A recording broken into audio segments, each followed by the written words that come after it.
নমস্কাৰ বন্ধু বান্ধৱীসকল, আপোনালোকক স্বাগতম জনাইছোঁ আমাৰ চেনেল আসাম জব এণ্ড কেৰিয়াৰলৈ। যদি আপোনালোকক ভিডিঅ'টো ভাল লাগে তেনেহ'লে আপোনালোকে লাইক এণ্ড ছাবস্ক্ৰাইব কৰি আমাক উৎসাহিত কৰিব নাপাহৰিব। তেনেহ'লে বলক বন্ধুসকল, আজিৰ এই ভিডিঅ'টো আমি আৰম্ভ কৰোঁ। আজি প্ৰথমটো গুৰুত্বপূৰ্ণ খবৰ হৈছে জুবিন গাৰ্গৰ 2 PSক গ্ৰেপ্তাৰ।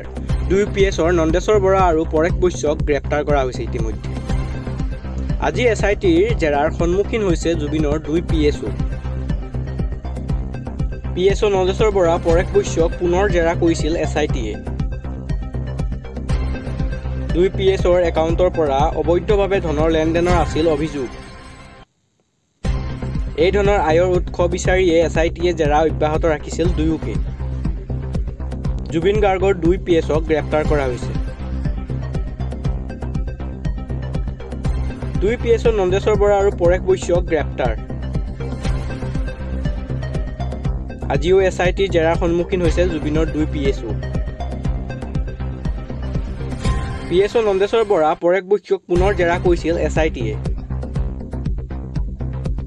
2 PSৰ একাউণ্টৰ পৰা অবৈধভাৱে ধনৰ লেনদেনৰ আছিল অভিযোগ। বন্ধুসকল, আজি দ্বিতীয়টো গুৰুত্বপূৰ্ণ খবৰ আছে আজি SITয়ে লাভ কৰিব জুবিন গাৰ্গৰ ভিছেৰা ৰিপৰ্ট। স্পষ্ট হ'ব জুবিন গাৰ্গৰ বিষ পান কৰোৱাৰ কথা। আজি প্ৰকাশ পাব জুবিন গাৰ্গৰ ভিছেৰা ৰিপৰ্ট। স্পষ্ট হ'ব জুবিন গাৰ্গৰ বিষ পান কৰোৱাৰ কথা। SITয়ে লাভ কৰিব জুবিন গাৰ্গৰ ভিছেৰা ৰিপৰ্ট। দিল্লীৰ চেণ্ট্ৰেল ফৰেনচিকৰ পৰা আহিব এই ৰিপৰ্ট। ৰিপৰ্টটোত স্পষ্ট হ'ব জুবিন গাৰ্গৰ মৃত্যুৰ কাৰণ। সিদ্ধাৰ্থ বিষ পান কৰোৱাৰ কথা হ'ব স্পষ্ট। জুবিন গাৰ্গৰ ঘটনাৰ ন তথ্য লাভ SITয়ে। ভিছেৰা ৰিপৰ্টৰ পিছতেই জুবিন গাৰ্গৰ ঘটনাৰ পৰা পাব নতুন মূৰ। আজি তৃতীয়টো বিগ ব্ৰেকিং নিউজ হৈছে বন্ধুসকল, ভয়ংকৰ বিস্ফোৰণত একেটা পৰিয়ালৰ 5জনকৈ লোকৰ কৰুণ মৃত্যু। অবৈধ আতচবাজি কাৰখানাৰ ভয়ংকৰ বিস্ফোৰণ। বিস্ফোৰণৰ পাছতে অগ্নিকুণ্ডত পৰিণত আতচবাজিৰ কাৰখানাটো। তৎক্ষণাতে কঁপি উঠিল সমগ্ৰ অঞ্চল আৰু কলা ধোঁৱাই আৱৰি ধৰিলে আকাশ। ভয়ংকৰ বিস্ফোৰণটোত প্ৰাণ হেৰুৱালে একেটা পৰিয়ালৰ 5জনকৈ লোকে। ঘটনা সংঘটিত হৈছে উত্তৰ প্ৰদেশৰ আয়োধ্যাৰ কলন্দৰত। আৰক্ষীৰ অগ্নি নিৰ্বাপক বাহিনী উপস্থিত হৈ নিয়ন্ত্ৰণলৈ আনে জুই। তাৰ পাছৰ বিগ ব্ৰেকিং নিউজটো হৈছে ছিংগাপুৰৰ ৰাষ্ট্ৰদূতক সাক্ষাৎ কৰিব মুখ্যমন্ত্ৰীয়ে। ছিংগাপুৰৰ ৰাষ্ট্ৰদূতক সাক্ষাৎ কৰিব মুখ্যমন্ত্ৰী হিমন্ত বিশ্ব শৰ্মা। ইয়ত হোটেল ঘটনাস্থলীৰ সম্পূৰ্ণ ভিডিঅ' ফুটেজৰ দাবী মুখ্যমন্ত্ৰীৰ। সাক্ষ্য লোৱা হ'ব ইয়তৰ কেপ্টেইন আৰু চালকৰ। আমাক ভিডিঅ' ফুটেজ লাগে। আমাক ইয়তখনৰ ভিডিঅ' ফুটেজ লাগে। হোটেলৰ ভিডিঅ' ঘটনাস্থলীৰ সম্পূৰ্ণ ভিডিঅ' লাগে। ইয়তৰ কেপ্টেইন আৰু চালকৰ সাক্ষ্য লাগে। দিল্লীত থকা ছিংগাপুৰৰ ৰাষ্ট্ৰদূতক সাক্ষাৎ কৰিম। এই মাহতে মই সাক্ষাৎ কৰিম ছিংগাপুৰৰ এম্বেচেডাৰক। ন্যায় পাবলৈ কিছু ধৈৰ্য ধৰিবই লাগে। 3 মাহৰ ভিতৰত আমি চাৰ্জশ্বীট দিবলৈ সক্ষম হ'ম। ন্যায়ৰ সৈতে আৱেগক একাকাৰ কৰিলে সকলো সাৰি নাযাব। জুবিন গাৰ্গৰ ঘটনাক লৈ মুখ্যমন্ত্ৰীৰ বৃহৎ মন্তব্য। তাৰ পাছৰ বিগ ব্ৰেকিং নিউজটো হৈছে বন্ধুসকল, ৰাজেন গোহাঁইৰ পদত্যাগ বিজেপিৰ বাবে দুৰ্ভাগ্যজনক। আমাৰ প্ৰতি হঠাৎ তেওঁ কি কাৰণত অসন্তুষ্ট হ'ল, আচৰিত হৈছোঁ।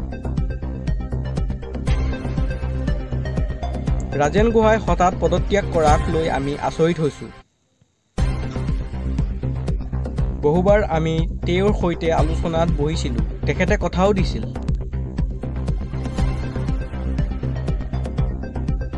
ৰাজেন গোহাঁই বিজেপি ত্যাগক লৈ দিলীপ শইকীয়াৰ প্ৰতিক্ৰিয়া।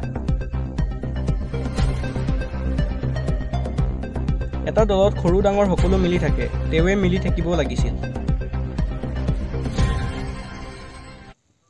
এতিয়া ৰাজেন গোহাঁই দেশৰ হৈ কাম কৰিব পাৰিব বুলি মই নাভাবোঁ। ৰাজেন গোহাঁইয়ে দলৰ হৈ কাম কৰি যাব বুলি আমাক জনাইছিল। বিজেপিৰ পৰা পদত্যাগ কৰাটো ৰাজেন গোহাঁইৰ ব্যক্তিগত সিদ্ধান্ত। কিন্তু বাহিৰত থাকি তেওঁ দলৰ বিষয়ে বেছিকৈ আলোচনা কৰিছিল।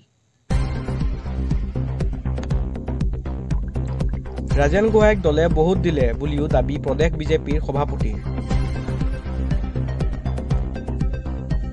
অৱশ্যে গোহাঁইয়েও বিজেপিক বহুত দিলে বুলিও মন্তব্য দিলীপ শইকীয়াৰ। ৰাজেন গোহাঁই পদত্যাগ বিজেপিৰ বাবে দুৰ্ভাগ্যজনক।